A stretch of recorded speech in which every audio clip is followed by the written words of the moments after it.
Welcome back, everyone. To the Punk Rock Horror Podcast. Drop the bass. I got you this time. The only podcast where the love of horror movies meets the culture of punk rock. I'm Matt. I'm Cody. And today we're here to remind you that unless you're a streamer, a YouTuber, or something in that realm, surnames like King of the Otherworld, Reaper, Punisher make you look like more of an edgy tryhard than anything. It's time to grow up, everyone. What if they're DJs? Or a DJ, if you're a DJ, then it's okay. If you're a streamer, it's okay. Like we get it. That's your name. Like, or if it's your Instagram name, that's okay too. That's fine. Not really. Like, we can work with it. So sure. But I'm just saying, like, if you're like, otherwise, man, like, it's time to grow up. We come on. You can't be king of the underworld every single day of your life. You know, there's probably someone listening who's like, "Oh, I disagree, sir." Again, if you stream video games, I'll let it go. I know a guy by the name Cowboy Willie, and he's a gamer. He's a streamer, so I let it go. That makes sense. It suits him. All right. But you're not gonna like go to like an acceptance speech and be like, everyone, please welcome out Jerry, King of the Underworld, Jacobson. You know what? I hope someone says that for me. Like if I ever do a speech, even if it's just for nothing, I want. But for us, it makes sense. It makes sense because again, podcasters, duh. All right. So essentially, we're also like radio DJs in a way, in that we can kind of talk about whatever we want. Yes. Yeah, so, see, there you go. Ha-ha! Boom. But again, everyone, time to grow up. Change those names. You're not in high school anymore. It's like, Toby! We need Toby! Toby's Toby! I don't know what you want from me! Toby! Oh, God. Schmidt!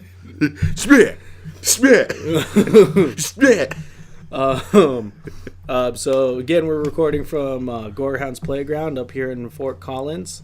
Just like we said in the last episode, if you're a horror fiend and you love horror movies, definitely come out and check out this place. They have all kinds of horror movies, and more than likely will have what you're looking for. It's a cool place. And hey, sorry, I was just looking at this wall. It's the framed inserts and slip covers. And Wormwood's up there. I know. I totally forgot about that movie until now, and I remember how badass that zombie movie was. I know. I keep staring at it. It was crazy. I watched it on Netflix, and it was so much fun. I want to watch it again. I never finished it. It's basically Mad Max with zombies. I know. And that's what in the actual Australian outback. Right. And say let's make up a scenario. Say it's Monday or Tuesday, and you're kind of having a shit week starting off. On Monday, maybe your boss is coming down hard on you. Maybe your girl or your guy is giving you a hard time at home. Let's just say something's going on, and you want something to do, and you're up in Fort Collins. Well, guess what? Gorehound's Playground does movie screenings Mondays and Tuesdays, and say you want to watch those movies again, you can go on Friday and Saturday. No, they show them Friday, Saturday, and then re-show those movies on Monday. Either way, my bad on that one. Point being is that if you want to watch some horror movies, get out and do something and mingle with people that have similar interests as to you. Gorehound's Playground is the place to go to watch, tongue-in-cheek, edgy, over-the-top, gory, splatter-fix horror movies. All kinds of different horror movies. Like, they're always showing new stuff, and they show a lot of indie horror films. So if you're, tired of the big screen adaptations and, the mainstream Hollywood one, they have everything here, so definitely check it out. Yeah, Gorehound's is where you want to go. It's definitely one of those places that you would see in a catalog of places to tour. Mm-hmm. That doesn't give enough attention, and Gorehound's really does. I mean, again, we're recording is in their theater. There's couches everywhere. Right in front of us is they're comfy as hell. I'm trying to not lean back in it, honestly. And their screen is huge. They have a whole home theater system set up, and it's just badass in here. There is horror merch and memorabilia everywhere. There's movies. I mean, it's again. There's now a bust of Jason Voorhees that has been here that I didn't mention in the last episode. Looks handmade too. And then there's the devil over there. Yeah, and then all the way in the back, you can see a giant man bat hanging upside down. Yeah. So I mean, this is a cool place. So it's a cool place. If you're into horror, the horror genre and stuff, definitely come check it out. Yeah. And it sounds like they're not sponsoring us. They're letting us record at their location, and we thought it was really cool. So we want to throw them out there and be like, hey, this is a place to come if you're a horror fan. We gotta help our fellow horror hounds out. Yep. So, and our fellow ghouls and gals out, and all of us who have the same interest in horror movies. So yeah. Again, just come check out Gorehound's Playground, and if you're making a trip up here, even just stopping by, come hang out. Maybe introduce the kids. The owner's dope. He's really fun to talk to about horror movies, and he has a lot of great suggestions for what you're looking for. He's helped me out with so many of my movies on this podcast. Yes, agreed. Agreed 10,000%. It's just a rad place in here. I mean, during the entire time we're recording here, I have to try to stay looking at the screen, because if I'm not, I'm going to start looking around and start looking at all these cool ass things. Ooh, piece of candy. And it's definitely just kind of like it's kind of like we're living in a horror themed I Spy book in a way, because it's like everything keeps kind of popping out. Like, I mean, now I'm staring at a head mask for Aliens, and then there's a movie poster for Species. Let's jump into what we're talking about today. So Cody, who did go first last time with something you love and hate? I don't remember if either one of us did, or who did. I can't remember either. I think I went before you. Okay. So, go for it. Something I love I just kind of misplaced it. Do you want me to go after me again this time? No, I'll go. Something I love is actually the excitement I have for horror video games coming up, and just like April in general, not just horror games, but April in general for the Switch. It's the games that are coming out this month I'm super excited for, and it's weird because usually I'm not super excited for games because this isn't prime time for really, really good games. You might get one, maybe two, but April's looking really good for the Switch. They got Cuphead coming out this month, who I'm super stoked for. Yeah. Dragon's Dogma, Dark Arisen's getting ported over to it. Wait, hold on. Sorry. You want to play Cuphead, but you won't play Dark Souls? Yeah. Cuphead is arguably more difficult than Dark Souls, and I will stand by that and fight anyone. But that is arguably more difficult than Dark Souls. But I could play it with someone else. You can play Dark Souls with someone else. On the couch. You can play it on the couch with someone else. No. Yeah? No. If I got mine and you got yours, we're on the couch playing. I'm all side-scroller. I'm just saying, man. No. You can't hit Dark Souls if you want to play Cuphead. I told you, if you get me it, I will play it. But I'm not buying it on my own. Okay, fine. I refuse to buy Dark Souls on my own. I'm just saying, man. You gotta change your expectations if you're willing to go that route. No. Yes. No. Yes. No, I don't. Because I play super difficult roguelike games. You know what's gonna happen is that you're gonna get Cuphead, and then a month later, I'm gonna be like, "How are you enjoying Cuphead?" And you're like, "It's fun, but fucking oh god." Yeah. You're gonna say something. You could tell me that. I'm gonna tell you that the very next day after I buy it. It's gonna be the exact same thing. I fucking love it, but it's so fucking hard. I'm just saying, man. And then you're like, Dark Souls? No. Dark Souls? No. I'm just saying, man. You can't hit on Dark Souls if you want to go the route of Cuphead. Yes, I can. No. You know why? Because Cuphead is a throwback to Mega Man. Yeah, but we're not talking about Mega Man. If it was you not wanting to play Mega Man, then I would say the same thing. If you're just like, fuck Mega Man, then I would say you got to play Mega Man if you want to play Cuphead. But no, I don't. No, I don't. You know why? Because I've never played the Mega Man games outside of small 10-minute things because they're always someone else's. Well, I don't know what to tell you, man. I don't know how that equates into this, but I want to play Cuphead. That's basically what it is. Anyways, to tell you what you were talking about. I was excited about Cuphead when they first announced it, and they were like, "It's only for Xbox," and I was like, "God damn it!" Because I was, more of a PS4 fan. And so I was just sitting here I'm never going to play this awesome hand-drawn game. That's what I'm super excited about because it's 1940s, swing era styled. Right. And, Steamboat Willie and stuff like that. And I was like, oh, this game's going to be dope. Only for Xbox. And then when they're like, it's coming to the Switch. I was like, yes, I can finally play it. And now you're like, well, no, you need to play Dark Souls. No. I'm just saying, man. No. I was just saying. No. You got to be fair. No, I don't. No, I don't. It's my opinion. Fine. And my opinion rules all. Fine. Fine. Just go for it. Yeah, that's what I love. Is that the games that are coming out for the Switch this April. And then thing I hate is just stupidity. The stupidity that is going around right now. I mean, it's always going around, but I what know, specifically? but like, okay, not. So I saw it's the whole windmill wind Oh, causes God. cancer. Oh, that thing was so... I don't even know where that came from. I legitimately don't know the roots of that. I just remember seeing it on Facebook one day. So I don't know if Trump actually said that or not, or if or someone was just like, this is something he would say, because like that's how I know is like it's all saying it's a quote from Donald Trump, and I'm just like, what? Yeah. No, wind does not cause cancer. It was just as dumb as that. I forget what state it was, and I should remember the state because the one of the officials there, I think it was like the senator, said that like was against bringing windmills into their state because they said it would deplete the wind. Yeah, so it's just God, how fucking dumb can you be? Yeah, it's just that, and then like I saw the one post that really pretty much sums up everything that I hate about like just like plain stupidity, and like then the fact that common sense is dead so bad right now is where it said scientists of like the 1940s. Yeah, I think that's when it happened. You know, the space program. Yeah. I can't remember the year, but it said scientists of that whole generation's like, we're gonna send something in the moon or send something into space and land on the moon. Scientists of now, vaccines don't cause autism and the world is not flat. Like that's what they're doing now, is trying to prove everything that's already been proven.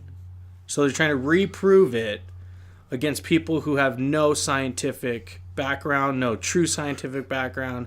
No, like, you know, like... well, it's like that post I saw where it was like all these kids back in high school who were just like, what do I need to take this biology class or pay attention in this, astrology class for? I'm not going to need this later. And then a few years later, vaccines cause autism, Earth is flat.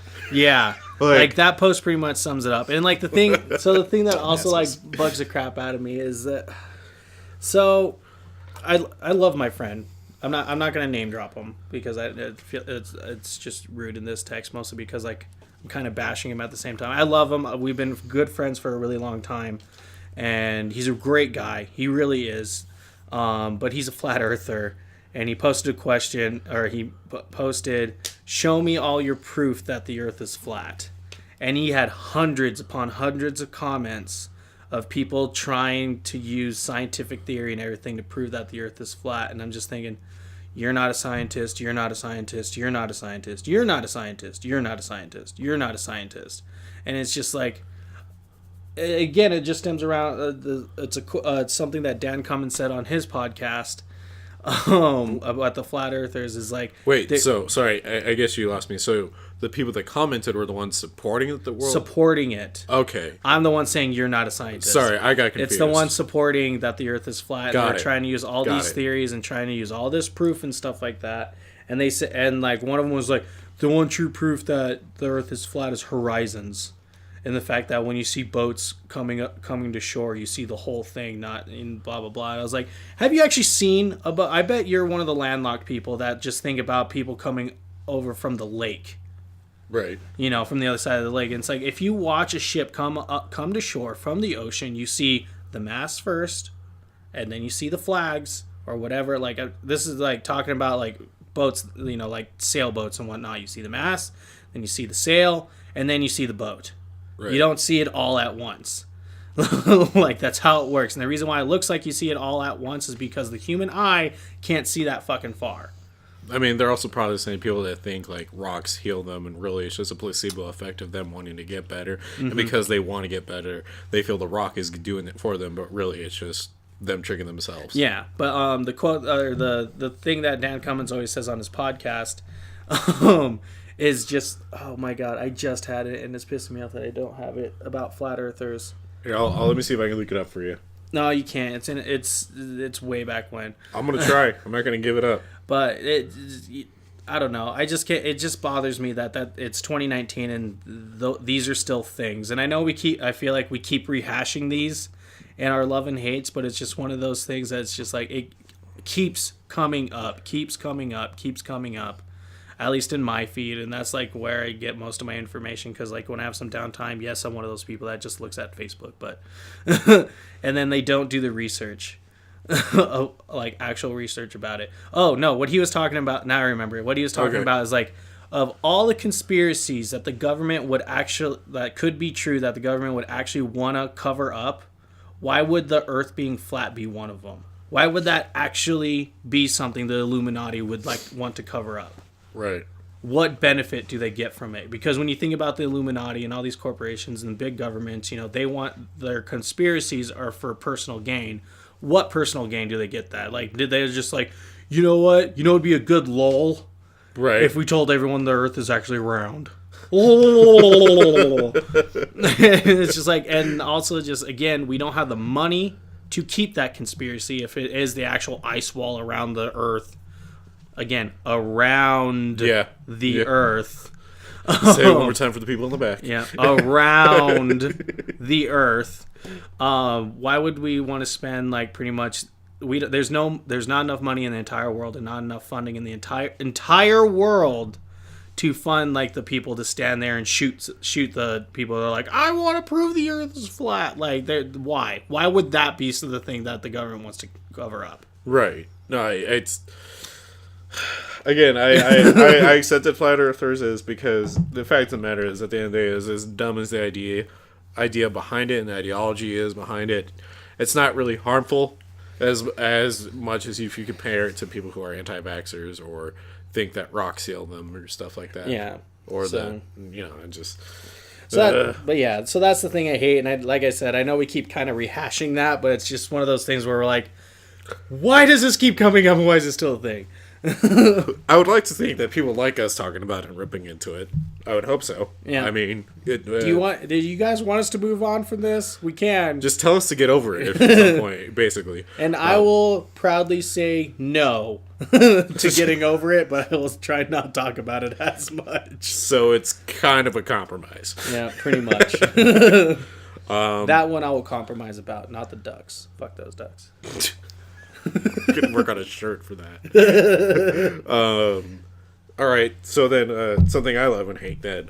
So what I love is just kind of just everything that's been happening to the podcast recently, and just the fact that we're getting more of a name for ourselves out there. Well, I was hanging out with Andy recently, figuring out live shows, which is, by the way, we're going to be doing live shows. We're going to talk more about that near the end of this episode. But he was, as I was plugging the podcast to a few people at the time when I was talking to him, he was like, you guys are the best horror comedy podcast in all of Denver. And it was just really nice to hear that. And I can only hope that everyone else agrees. But sorry, just hear that just because I've been binge watching Adventure Time. Yeah. Which, by the way, watching it is a lot of fun, especially because it just every time something cool happens, I always just try and get my inner Finn and go yes, just the way he says it is great. I don't know why Adventure Time has to do with this. Because of just the way I go yes. Oh, sorry. Instead of me yeah, it's just yes. But anyways, yeah, I just like how this is going. I also really like all the bands that we've had come on for a band showcase episode. Dude, I was really excited about the Dead Pollies. Yeah, really fucking excited about that. That one, so far, one of my favorite interviews is definitely that one. I loved that interview a lot. I'm not saying I didn't love any of the other ones, but it was a solid interview. And just they have a solid album. It really deserves a lot of love, and all the bands that we've had come on deserve a lot of love. Last Real Hero, Bury Mia. We're gonna have A-Holes coming out in May. And that one's gonna be fun because they have a song called if I remember right, it's called "I Shot Jesus." So we're gonna be hearing that on the podcast. So heads up. One more thing I want to add on to your love thing, because I am loving everything that's happening with the podcast too, is all the indie horror movie people that are asking us to that's what I was going to mention too next. I'm just damn man, this is cool. We've had a lot of excited people. So if you're listening to us and you are wondering why we haven't watched your movie yet or replied to you, just know it's because we're backlog on movies and we're trying to catch up. It's nothing personal at all. We're literally just trying to catch up, and we you humble us seriously. Yeah, thank you, because we're trying to catch up to that, and we're trying to figure out how to get you guys into the into the show because Yeah. we feel because we don't want to, we want to do your guys' movies justice and like your projects, your passion justice, and we don't want to feel like you guys got shortchanged by us. Oh yeah, definitely. I mean, So- and there's a lot of them. I know one that's coming up that we're finally doing good on is Butterfly Kisses. We're gonna have Eric, actor from that movie, come on. Mm-hmm. He's gonna talk about it. It's a good movie. If you want right now, you can actually check it out on Amazon Prime. It's really good. It's definitely like a love letter to Blair Witch. And I know like Blair Witch gets a lot of hate, but just trust me, it's gonna be worth it. Anyways, yeah, it's just what I love. It's just how big we're kind of getting, and that we're now finally getting traction with the podcast, and it's just nice. It's awesome. Mm-hmm. The thing I hate, so I'm going to say right here and right now, and I'm going to argue with everyone that's going to get mad about this, especially the metalheads, is that You finally admit Dark Souls is a terrible game. No, metalheads. Metalheads. Dark Souls is a terrible game, but... No, seriously. So, I love the band Baby Metal. I think they're do too. They're great. fucking badass, and I've loved every album they've come out with. They're fucking nice to listen to. They're a taste break from all the like regurgitated stuff I do listen to, and it's just like nice. And I love the band, but what I hate, but also makes me laugh my ass off, is the amount of hate they receive anytime they coming out with a new song, a new album, tour dates, anything. Like, because if you I want to see them live. I do too. Like, They're really bad. Any of their videos on YouTube, like, look them up. They're fucking fantastic. And so, like, to kind of give like perspective, so like metal elitists hate the shit out of them, and I'm gonna tell you why. So they're a mixture of K-pop. No, is it K-pop or J-pop? I think they're J-pop. It's a mixture of J-pop and Japan metal. Right? And so you have three teenage girls singing clean vocals, doing poppy kind of stuff, while you have like head pounding basses and double basses and guitars shredding like in the background. Like it definitely kind of sounds like how do I want to explain it? It's basically like if My Little Pony or fucking Sailor Moon decided to have her own death metal band. Think of My Little Pony set in the universe of Metalocalypse. Yeah, it's kind of like that. It's hard to describe it until you listen to it. I'm telling you now, check out Baby Metal. But anyways, the metal elitists get so fucking mad, and they're just like, oh, these guys aren't metal. They're giving a bad name to metal. They're nothing like metal. Oh, this is not fucking metal. Oh, this is the worst thing ever since Greta Van Fleet. Like, or, oh, this is the worst thing since Imagine Dragons. And, like, they're giving them so much shit. And regardless if how you feel about Greta Van Fleet or Imagine Dragons, I will make the argument now that Baby Metal is probably one of the most metal bands in the world. And here's why. So first of all, not only have they had like people like King Diamond and Rob Halford, come behind them and say like these guys are badass. Even fucking guys from Slayer say that Baby Metal are badass. But at the same time, hasn't metal always been like that music genre for like you to listen to stand out against all the poppy country kind of stuff?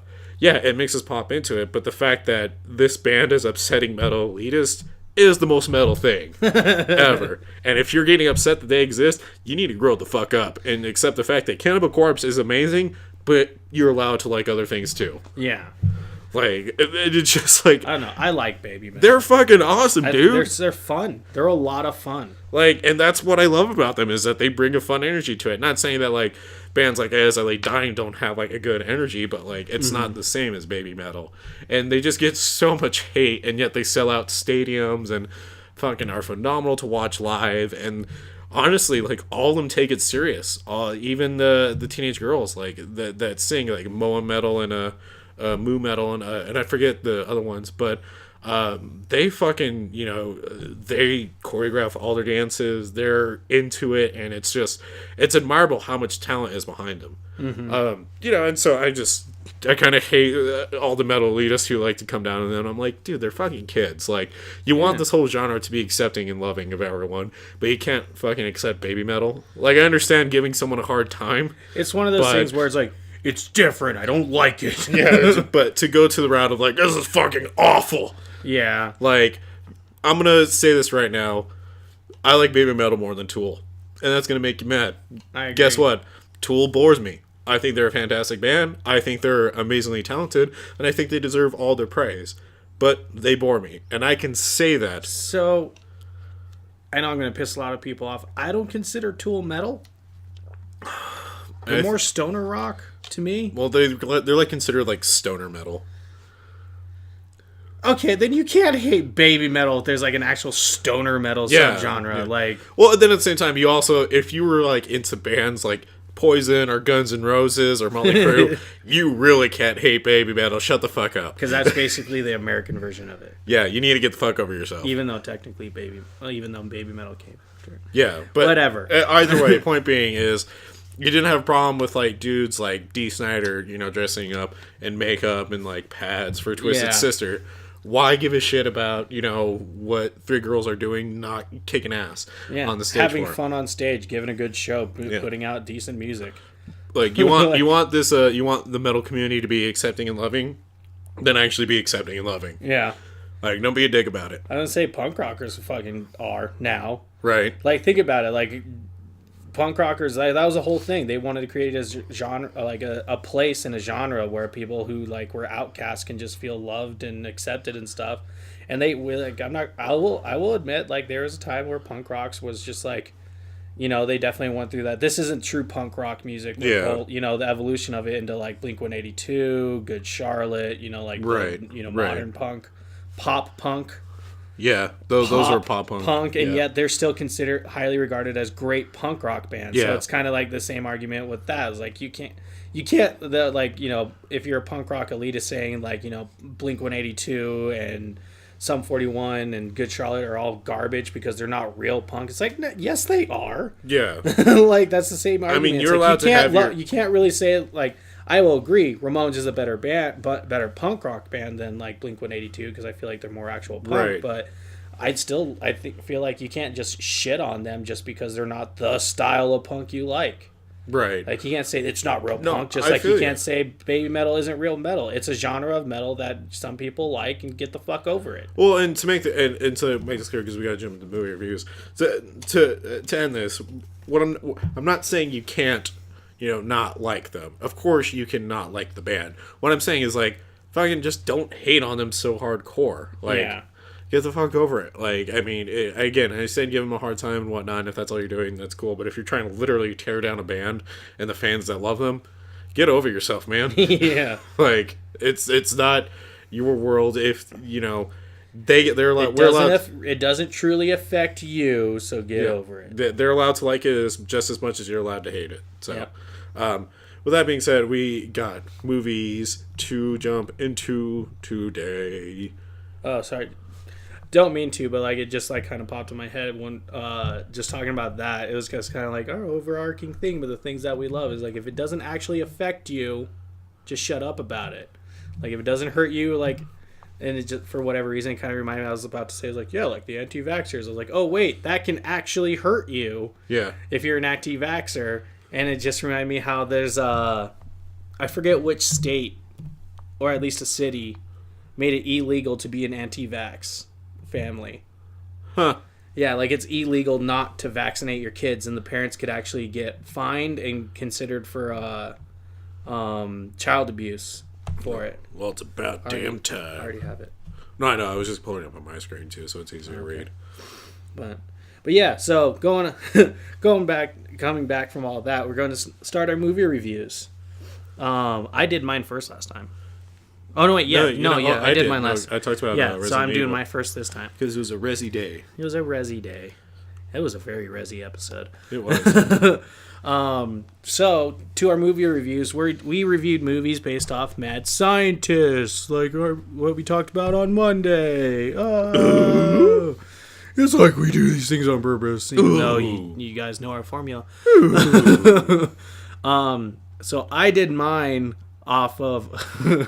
of a movie that Kevin Smith even admits to not liking, and he tries to not talk about it, because like when me and Harrison went and saw him and Jason Mewes live, it was funny. He dropped this movie. He's like, I try and forget about this movie sometimes. And like I watched it, I was like, why? It's a good movie.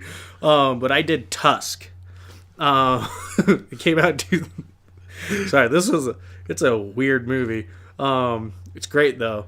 But so it comes out in 2014. and it's about the synopsis is a brash and arrogant podcaster gets more than he bargained for when he travels to Canada, to interview a mysterious recluse who has a rather disturbing fondness for walruses. It was written and directed by Kevin Smith. It stars Justin Long, Michael Parks, and Haley Joel Osment, who, by the way, doesn't age. The Ozman. Dude, he does not age. He's got that baby face forever. I know. Even with a beard. I know. He still has a baby face. And it just upsets me. He's like, that son of a bitch. It's really surreal when you see him cuss. I know.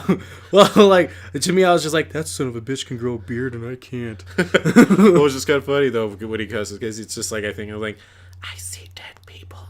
Fucker, bitch. But, so, I was a little hesitant about doing this movie at first, mostly because I remember going to see Kevin Smith, and he was kind of like denouncing his movie. Right. And so, like, I was just like, I don't know if I want to do this, and you were just like, dude, do it. Trust me. Yeah. And so I watched it, and I enjoyed the hell out of this movie. I told you. Like, it was good. And the fact that it was a podcast, it's about podcasters. I know, right? And I was just like, meta. This is pretty meta now. Meta. What was funny is because Harrison was like, holy shit, that's you and Matt. I was like, what? He's like, Matt's Justin Long and you're Haley Joel Osment. I know, exactly. I was like, dude, we gotta fucking do it. We gotta do it. And of course, I'd be the walrus. Yep, you would be the walrus. Oh, sorry, get part of it. You are I'm the sorry. walrus. I'm sorry. Cuckoo. Anyways, what's the movie about? You know, talk us through it. Yeah, so I really like this movie. And like so this is what was funny is like while I was watching the entire movie, I thought Kevin Smith did a great job of like, he makes you kind of care about Justin Long's character, but he's super douchey. Yeah. And his name is Wallace. Wow. Wait, hold on a minute. Hold on a second. First, the character's douchey, and Harrison's saying, I'm Wallace. I'm gonna fucking deck him. Someone's getting a goddamn Charlie horse. He is. That's it. No more of the official, unofficial mascot on this goddamn podcast. You're fired. We're gonna get someone else out. I'm gonna get a fucking puppy or something. I don't know, man. I mean, Patches could be our mascot. That's it. Patches is the new mascot. She is a trash goblin. She's hired. The cat took his place. Yeah, kind of threw you under the bus there, Harrison. Mobby. But anyways. So I'll be right back. You could tell your story. I drove. I know where I could get an Uber. I'll take a Lyft. All right, Jesus. Anyways, so I really like this movie because it was like it really was up our avenue, like with the humor and just like the weirdness that happens in this movie, and I was enjoying it the entire time. And it does not wait.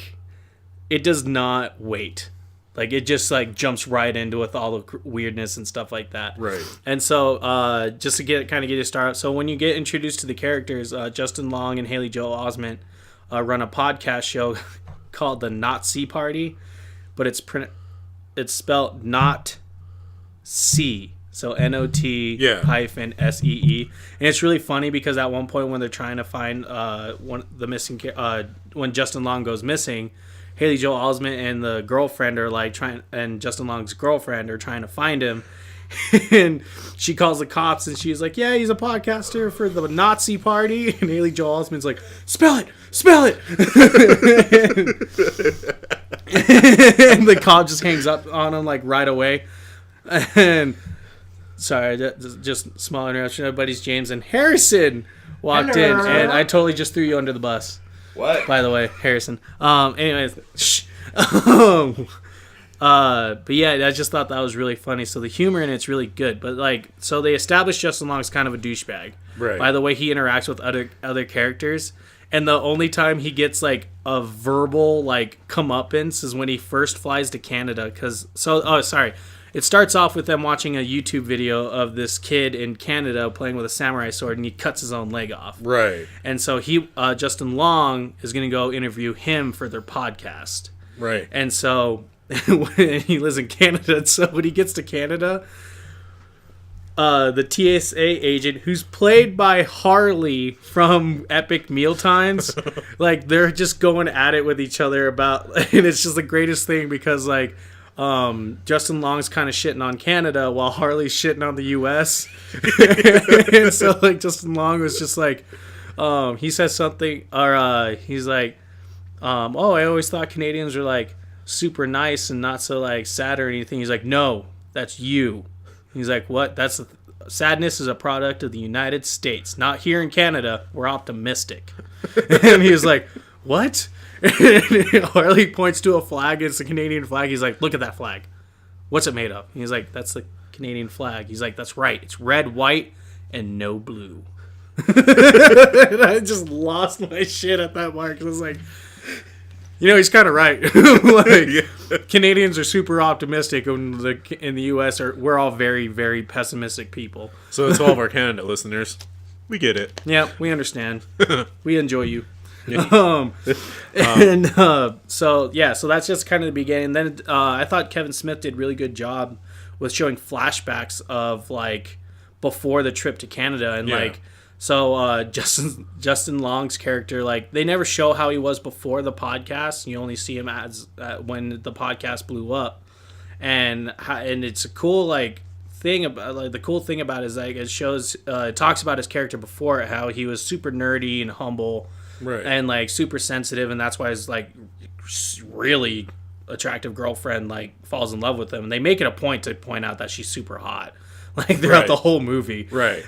And she talks about how he used to be, and she likes the old one, and he, like, shits on his old version and his past self because he's, like, super famous, and he let his hubris get the best of him in this movie. And it's actually the reason why what happens to him happens. And it makes sense, and it's like, it was kind of like also a shot in the arm about how, because he's a podcaster and got super famous with our podcast, like, starting to gain really good traction. Like, I don't want that to happen to us. And so it's like one of those movies where I was like, we got to keep our shit together, man. Right. Because I was like, if I ever grow a shitty mustache and go to Canada to, like, film a kid who cut his own appendage off, just, like, follow tabs on me, man. Like, first off, I'm going to shave that mustache for myself. just shave it off, collect it, and put it on I'll yourself. have Harrison lay on you, and James hold your legs, and I'm going to shave the mustache off. Who's that now? I'm this isn't you! This is me. Yep. So basically, if you have a mustache, you're a douchebag, is what we're saying. Not really. But if it's just the mustache. I know Patches isn't saying it anymore. She's a whole nother thing herself. She's hired. She's my little trash goblin. Yeah, and so it's real. They actually did really good character development in this movie. Yeah, and also the thing that the love interest was they did a really, really good job with her, because usually, like, they just kind of play a background character, but they did such a good job with her, and she was such a good actress. You see this part where she's breaking down and talking to the person that she actually loves, the one who's there for her. I'm not going to give away who it is because it's a big part of the movie. But, like, she's breaking down and crying and talking about how, like, Justin Long's character, she knows he cheats on her, and she knows, like, he treats her like shit until, like, he wants something from her, whether it's just sex or something. But she loves him because she loves who he used to be, that she can't, take herself away from him. And I was just like, shit, man, this movie has a lot of in-depth, like, moral and Kevin Smith took an idea and really ran with it. And basically. So, like, that's why I don't understand why a lot of people actually do shit on it, and why even Kevin Smith himself. I mean, I do when you see what happens. Well, it's kind of rough, but when you, like, look at it, like, in the chunks and the characters themselves, like, it's really good. Well, what happens? What exactly is, like, putting this movie into infamous status? So it's called Tusk. And so when his interview with the kid who cut his leg off goes wrong, he can't do the interview. I'm not going to say why.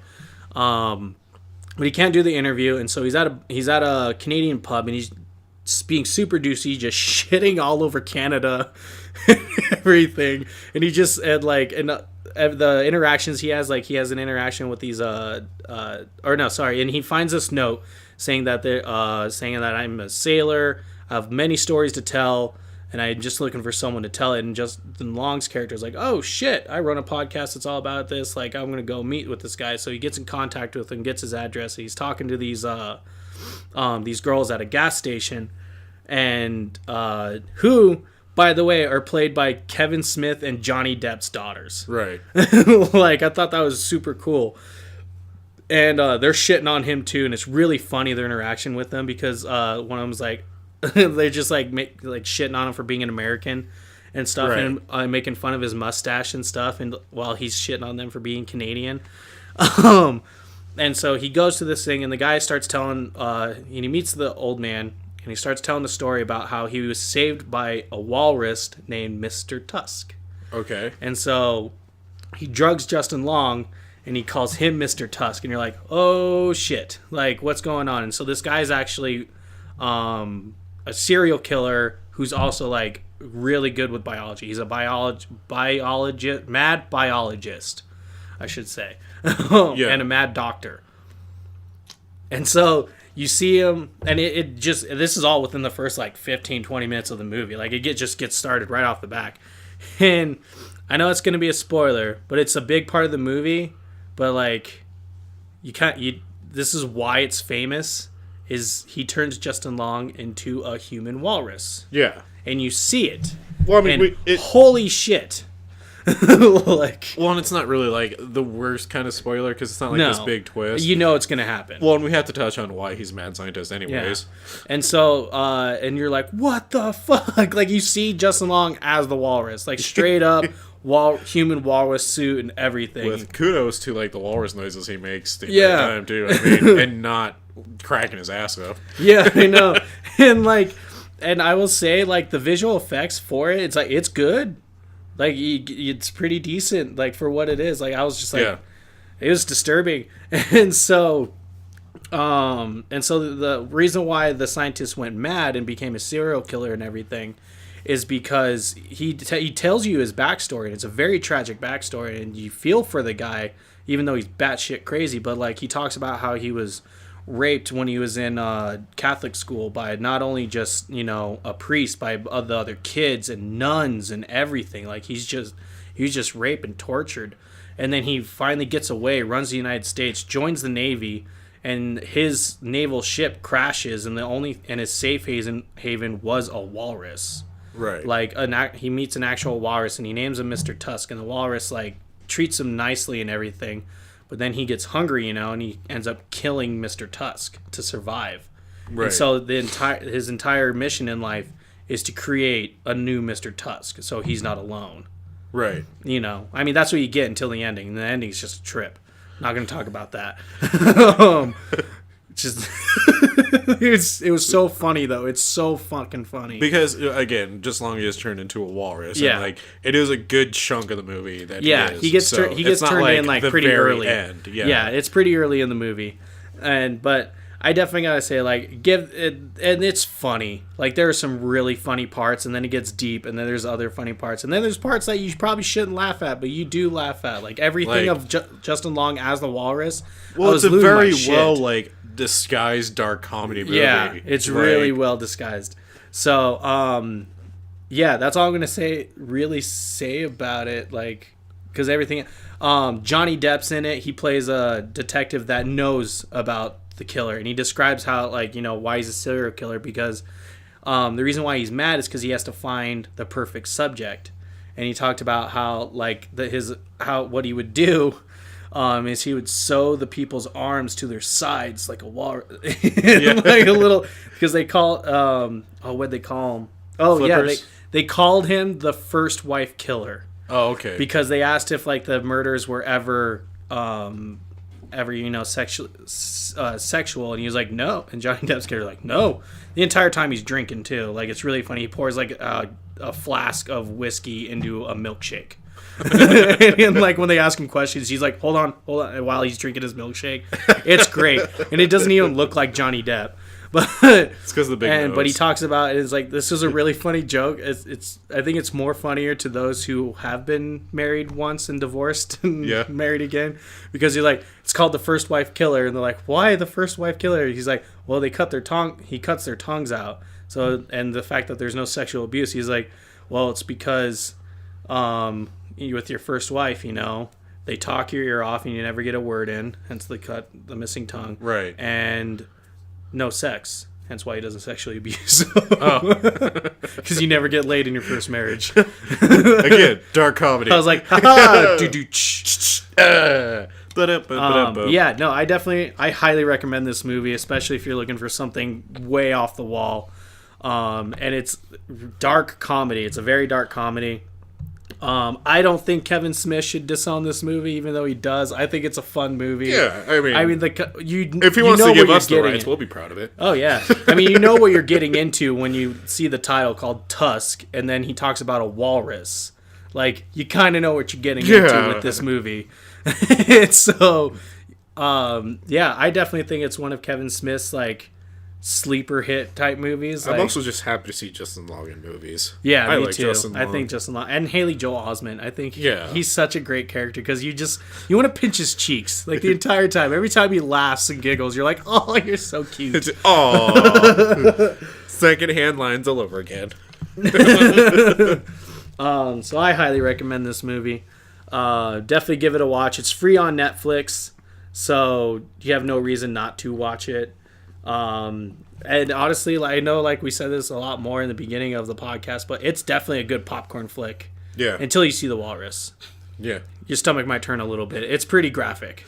But rightfully so. One quick thing, I laughed my ass off because the villain tries to he shoves his head underwater. Yeah. Justin Long's as the walrus underwater, and when he pops back up, his head retreats into its hump like a turtle. Yeah. And he's just like, ugh. And then it pokes him back out. I just lost my shit because I was like, it's like an uncircumcised penis. It just goes in and then back out. It also makes me think of what's his name? Anyways, from Master of Disguise with the turtle. Yeah, he may not turtly enough for the turtle club. Yeah, that's exactly what I was thinking of because his head just goes in and the skin folds, and I was just like, oh, that's so funny. I don't know if that was supposed. Yeah, that's it. Sorry. I was like, I don't know if that was supposed to happen or not, but you know what? They went with it and they kept it in there. Yeah, I know it was definitely interesting. All right, facts. Yeah. What are some interesting facts? Yeah, about the movie? So going on, we're gonna some quick little trivia about the movie. It was shot in 15 days. They did a lot in 15 days. I'm impressed. Yeah. I thought this was actually a really cool one. Quentin Tarantino was originally offered the role of Guy Lapointe, who's the inspector that ends up joining. But he turned it down, saying he dug the script and couldn't wait to see Michael Parks let loose his internal kraken. Michael Parks plays the Mad Doctor. Yeah. Kevin Smith said in an interview that Tarantino thought he was getting a different part and not that of Guy Lapointe. I bet Quentin Tarantino was hoping he was going to get the Doctor. Yeah, I guarantee. You know what? He would have been pretty good as the Doctor too. I guarantee that's what he wanted. But that's why he turned it down, which led to Johnny Depp being cast. You know what's really funny is Kevin Smith, he's such a humble guy, but he has so many super famous friends. Yeah.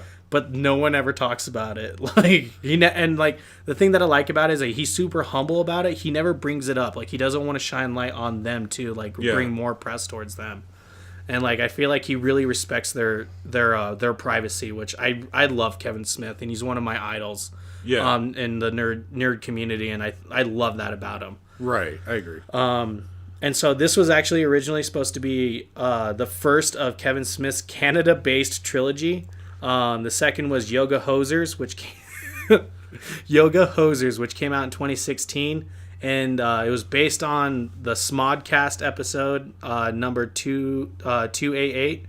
The final installment will be Moose Jaws, which is basically Jaws but with a moose. Yeah, I remember. And he was talking about saying that him and Jason Mewes are going to star in it as Jay and Silent Bob. Oh, that's going to be great, man.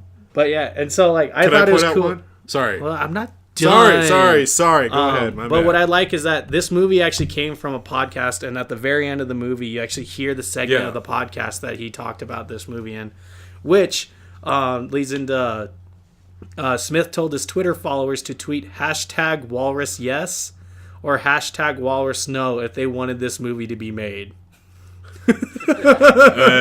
Walrus, yes, obviously won. Yep. Let's see. According to Kevin Smith, most of the budget was used to obtain the rights to use the song Tusk by Fleetwood Mac. Yeah. Which is the most Kevin Smith thing out of this whole fucking movie.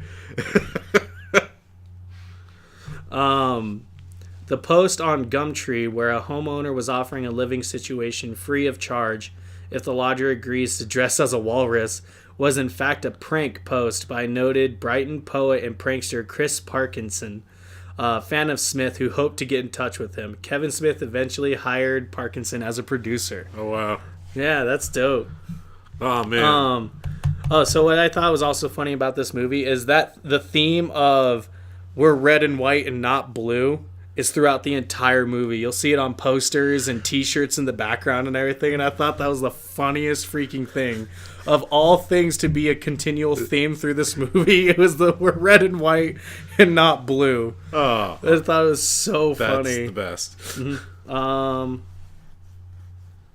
Yeah, and so Kevin Smith and Johnny Depp's daughters play the clerks in the movie, which is actually a throwback because they're wearing the same uniform as the clerks. Yeah. From Kevin Smith's movie Clerks from 1994. Oh, and I thought this is kind of cool. The word chufa, used by Michael Park's character in his dialogue with Justin Long's character, was used by Bruce Willis in reference to what he thinks are unnecessary scenes during the filming of Cop Out from 2010. Justin Long and Kevin Smith co-starred with Bruce Willis in Live Free or Die Hard in 2007, and J. Lee Holt Osment in The Sixth Sense 1999, and Michael Parks in Planet Terror 2007 and Grindhouse 2007. So it's basically, that word is their Kevin Bacon number. Yeah. I thought that was actually kind of cool. All right. So, with that being said, yeah. Sorry, there's a lot. So definitely come check out the fun facts about this movie. Sorry, I'm just like, it's really cool. Like, it's such a hated movie by like Kevin Smith. Yeah. But there's so many cool things about this movie to his life. It's like, stop hating on yourself, man. It's a good movie. I know, right? It's fun. So, jumping that. So, we're going to jump into... Oh, no, I'm still going. So now podcast over. I'm quit. I'm fucking done. I'm deleting this whole goddamn episode. We're starting over again. No, so check out Tusk. It's on Netflix right now. It's still there. So don't pass it up with how dumb it is and great it is at the same time. Yeah, it's a fun movie. Just check it out. It's really, really fun. So, jumping into it, I decided to do one that I've been excited to do for a long time now.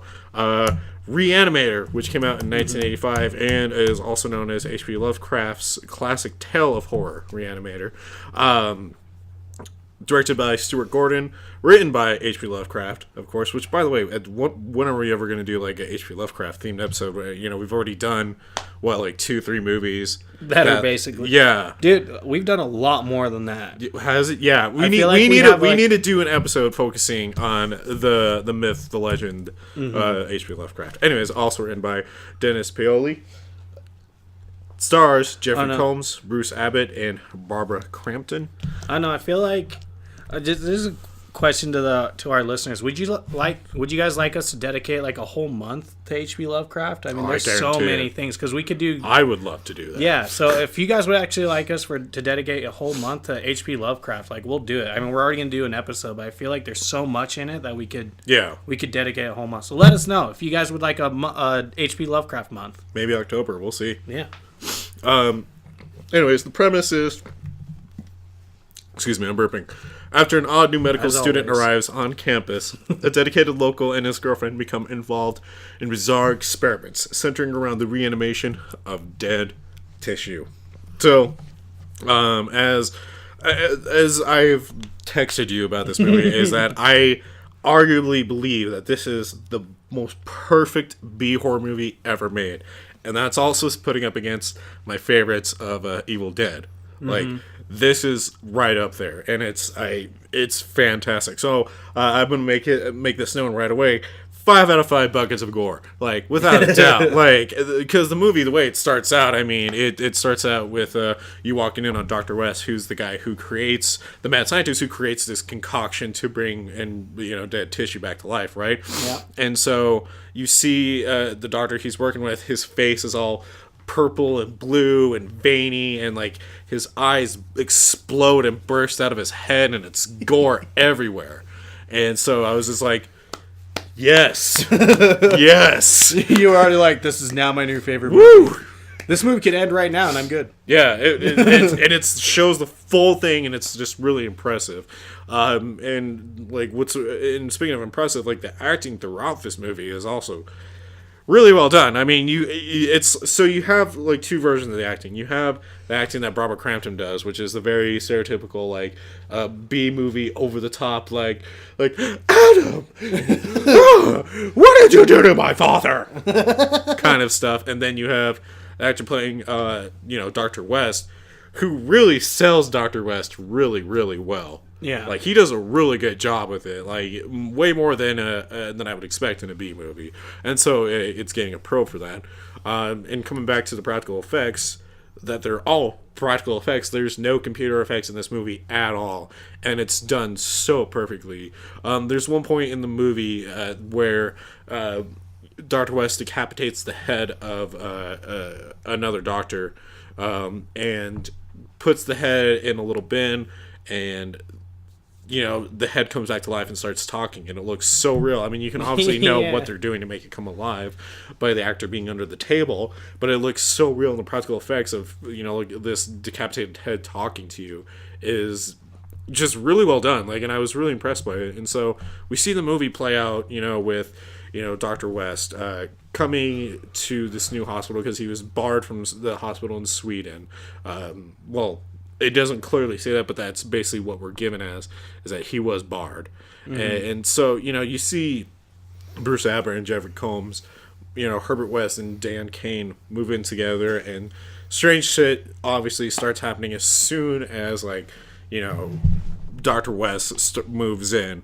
The cat goes missing. They find the cat dead in the fridge of Dr. West's mini fridge. And he's like, I was going to tell you that the cat died. And Dr. Kane's just like, when? He's like, well, you weren't here and I was gone. What should I have done? Left a note that said, cat dead, details later? And I was like, that is arguably a good point. Yeah, you got a good point there, sir. Because, they're doctors and they can't just, be interrupted.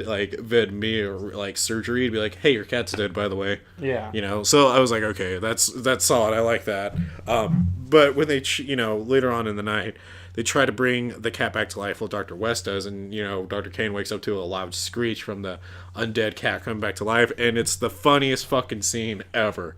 I swear to God. It's like, so you see Dr. Kane run down the stairs into the basement, and you see the cat on the back of Dr. West, and he's just freaking out, and he's like, yeah, and the cat's like, and it's fucking hilarious the whole time. And so they get the cat off Dr. West, they're trying to hit the cat, and then the cat jumps at Dr. Kane, and Dr. Kane's just like, oh, God damn it, picks it up, and you could tell it's fake, chucks it at the wall, and it's just like, it's just and it's the funniest fucking scene because it's you can tell it's fake and it's so slapstick. Mm-hmm. It's hilarious, and they're trying to make it serious the entire time, but because the cat is just so flimsy, and it's just I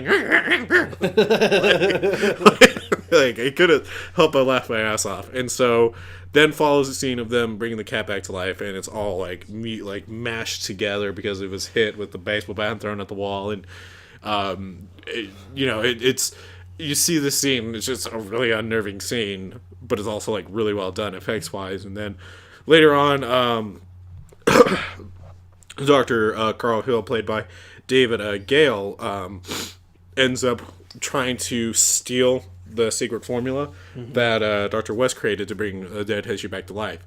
And this is where Dr. Carl Hill gets his head cut off, and by Dr. West, and then puts the movie into an entirely different new kind of realm at this point. An entirely different new story, because originally the story comes off as Dr. West coming mad with power, bringing people back to life. Mm-hmm. Instead, he brought back to life Dr. Carl Hill, who became the bad guy that's a decapitated head and headless body working together. And so it's this entirely new villain, a new movie. So it's well, Dr. Kane has to save his girlfriend who's being molested by a headless body, which, by the way, bravo to Barbara for keeping it together through that scene with like a headless body like groping her boob. So, and because because I'm a grown ass adult, when I was watching it with Lauren, I had to make the comment, boobies. She's just like, shut up, Matt. And I'm like, sorry. That's all right. Come on. That's just how it goes. Yeah. You know what you married. So, anyway, so another pro is that what I like is that the headless corpse walking past security.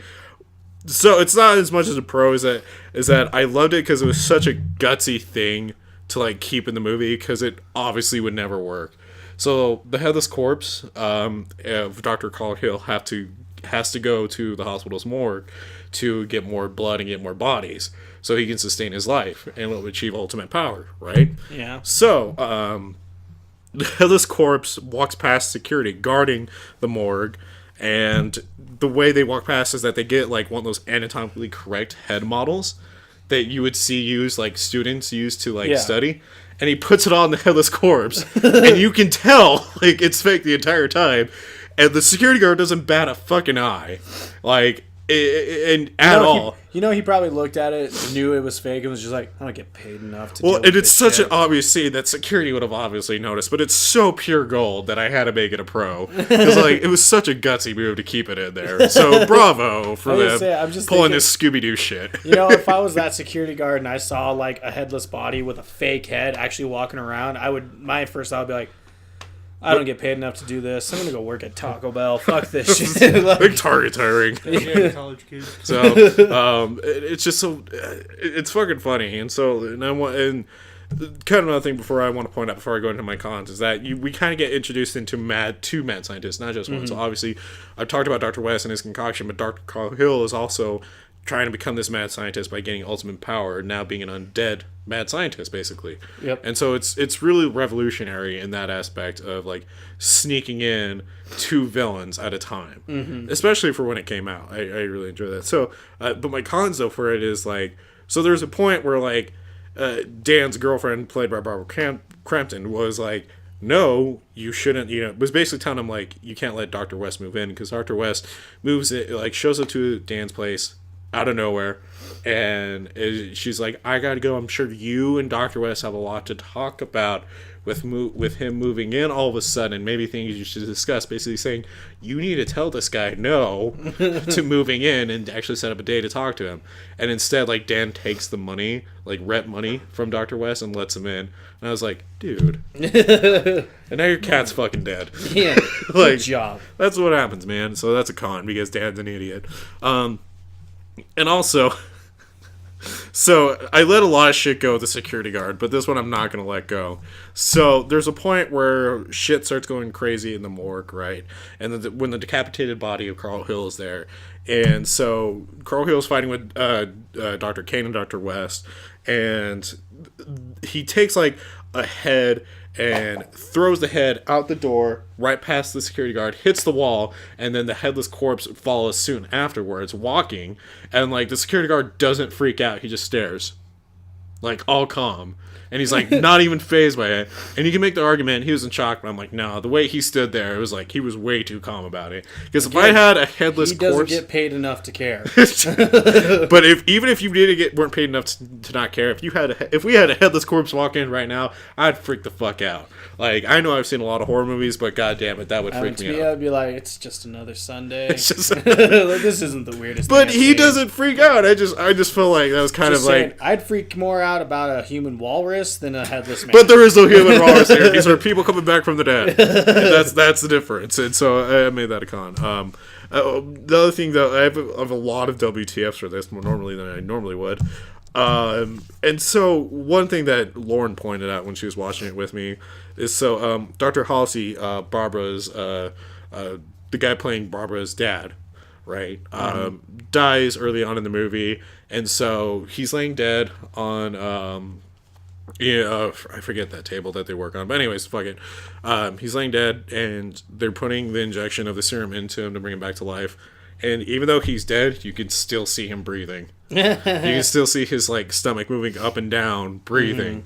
And so that's kind of a WTF because he was supposed to be dead at that moment. Yeah. Not alive just yet. Also,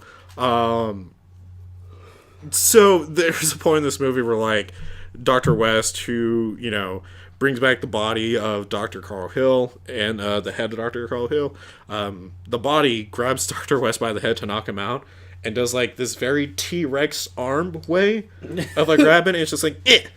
He grabs, like, Dr. West's head and just, and, like, you can see that the actor playing Dr. West just went, and, like, over-exaggerated, like, slapped his head on the table, to really get across the fact that he was getting knocked out. Those are, like, my WTF, like, moments of it, but, with that being said, Re-Animator is, like, legitimately one of the most classic splatter flick horror movies you need to see. If you haven't, and if you've ever seen, you know what I'm talking about. I mean, if you're a gore hound, if you're a splatterhound, and you feel like you haven't seen everything, trust me, you need to see this movie. This is a must-have for any horror fan's catalog, and I will stand by that 100%, because it is a fantastic movie throughout. It's a fucking fantastic classic. And it's, H.P. Lovecraft, it's got all the right elements in it, with that, gore, B horror movie acting, over-the-top mad scientists. It's just fantastic, and I really think that you need to do yourself a favor and check this out. It's a couple of interesting facts I have for it. So, the special effects department went through 24 gallons of fake blood during the shoot. Nowlan said that Re-Animator was the bloodiest film he has ever worked on in the past. He has never used more than 2 gallons of blood in a film, and that's intense. Stuart Gordon and Dennis Paoli originally intended to be faithful to H.P. Lovecraft's story, but the film ultimately had a little in common with the story, which was intended to be a parody of Frankenstein. Originally, director Stuart Gordon wanted to shoot the movie in black and white on 16mm film to give the film a gritty quality. I'm glad they didn't. I actually think that would have hurt it a lot more, but that's just me. And then actor David Gale's wife divorced from him shortly after this film's release. In the DVD's audio commentary, the rest of the cast suspects that the scene when his character, Dr. Hill, attempts to rape Megan was the cause of divorce. Oh, shit. Damn. Oh, well, I guess. Yeah, I got one. The opening theme borrows heavily from the Alfred Hitchcock's Psycho from 1960. Opening theme by Bernard Herrmann. Yeah, definitely. And then last one, according to Re-Animator, Resurrects, the 70-minute featurette on the limited Resurrectus, sorry. The 70-minute featurette on limited edition 2-disc Re-Animator box set glow stick liquid was used for the glowing green reagent. It is the first time glow sticks have ever been used on film. Get out of here. That's actually, that is a lot more interesting than it seems it would be. Yeah. The fact that glow sticks have never been used on film to Re-Animator, it's kind of fucking funny. Yeah, it is. With that being said, though, we're coming to the end of this episode.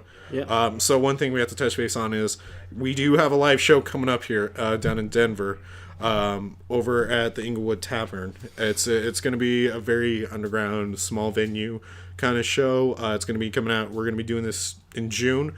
More details soon to follow. I think I have the date. I think we just got to confirm it to be sure. So then don't say the date. Yeah, good point. We're gonna say sometime in June. But start getting ready to come out and support, Punk Rock Horror Podcast if you're in Denver in that time, and let you know. With all that being said, check out our merch store. Go ahead and buy yourself a Punk Rock Horror Podcast t-shirt or a Ghoul and or Gal shirt. More products are going to be coming to the store here soon. And if you want to keep up with everything that we're doing in general and participate in our list of participation corners, please follow us and like us on Facebook. Facebook.com/punkrockhorrorpodcast, or our Twitter @officialprhp, or on Instagram, Punk Rock Horror Podcast, #PRHP Podcast. You can support the show by going over to patreon.com/punkrockhorrorpodcast and becoming a monthly patron. Please go over there, check it out. Consider supporting the show. You can listen to us on iTunes, Spotify, Google Play, Player FM, YouTube, our website, www.punkrockhorrorpodcast.com. If you have creepy stories or band info and want to come on a band showcase episode or want us to read your creepy stories, please send it to our email at punkrockhorrorpodcast@gmail.com. With that being said, you can follow me on Instagram at the Undead Man. I think that's basically it, though. Yep. So with that being said, thank you everyone for tuning in again, for sharing us with your family and friends, and podcast over. Podcast over. Bye. Boy.